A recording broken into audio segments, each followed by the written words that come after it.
Hello students. Students, today we are going to discuss class 8 geography and it is the chapter 2nd and student this is the 4th video. Student, in last video we have discussed related lands, soils, soil resources, and in this video we also try to discuss some important points of this topic related to chapter. तो बच्चों इस video में हम लोग क्या discuss करने जा रहे हैं? बच्चों इस वीडियो में हम लोग देखेंगे सबसे पहले प्रमुख रूप से वाटर रिसोर्सेस और use of water, challenges of water availability, problems of water availability. बहुत ही कॉमन, बहुत ही बेस्ट, बहुत ही इंपॉर्टेंट टॉपिक है जो इस वीडियो में बच्चों हम लोग डिस्कस करने जा रहे हैं बच्चों। लेकिन थोड़ा एक रिकैप आपको हम बताना चाहेंगे लास्ट वीडियो में हम लोग ने क्या देखा था।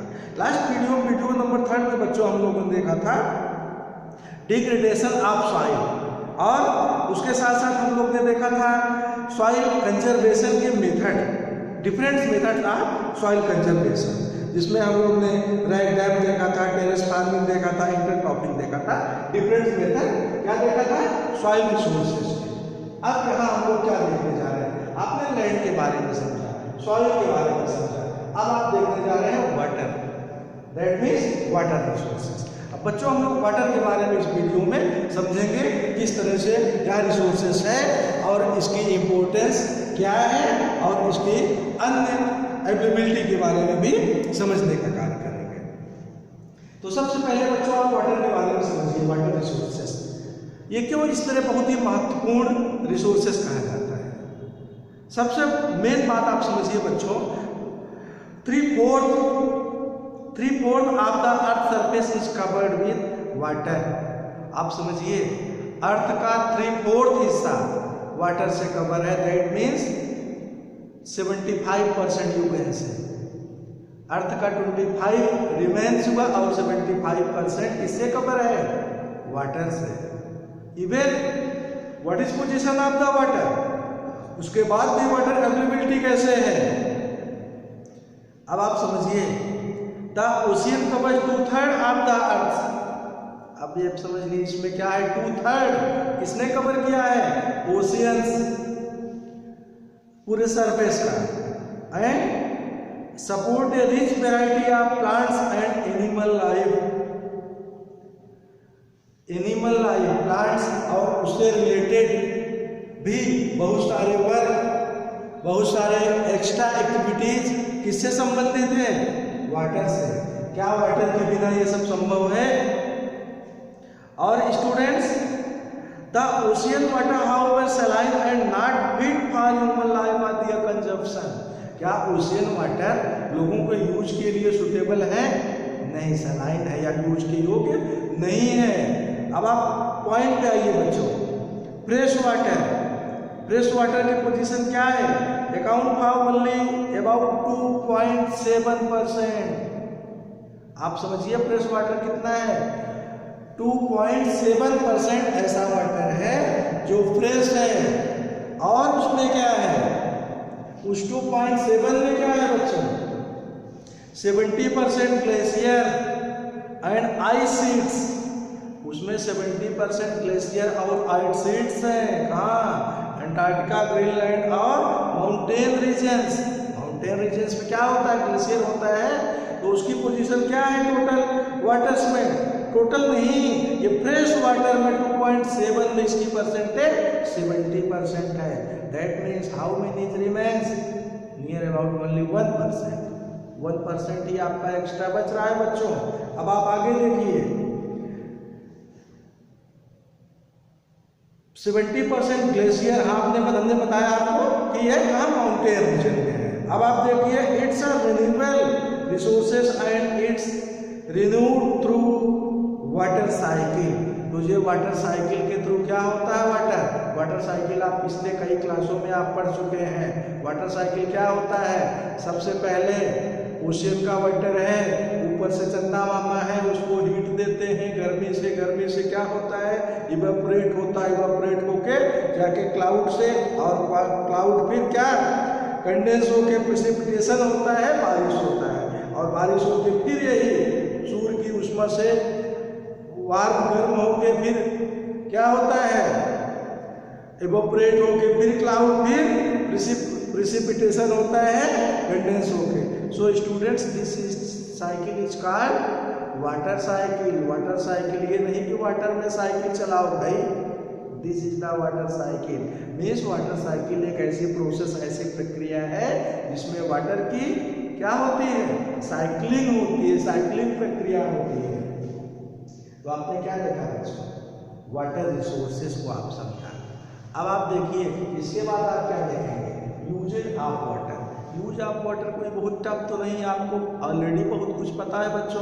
कहाँ कहाँ यूज करते हैं आप देखिए, ड्रिंकिंग में वाटर यूज होता है कि नहीं? अगर ना यूज करते हो तो बताओ भाई, ड्रिंकिंग अगर वाटर ना करते हो, कुछ और अगर ड्रिंक करते हो, that means only you are drinking milk और टी और कॉफी।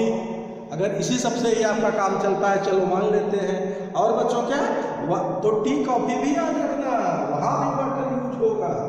हाँ, और कहाँ पे, वॉशिंग में भी यूज होता है। एग्रीकल्चर में भी वाटर का सफिशिएंट बहुत यूज होता है।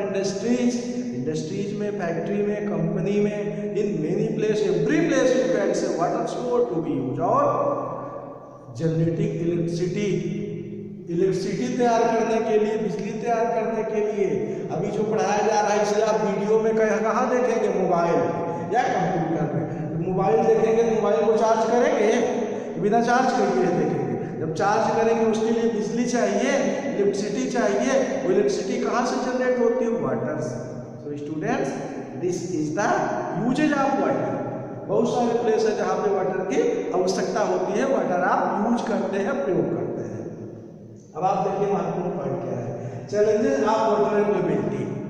वाटर जो उपलब्ध है उसके बैकग्राउंड, उसके फैक्टर क्या है, चैलेंज क्या है, किस तरह से कौन कौन चैलेंज है जो ये बताता है आगे चल के प्रॉब्लम्स आ सकती है।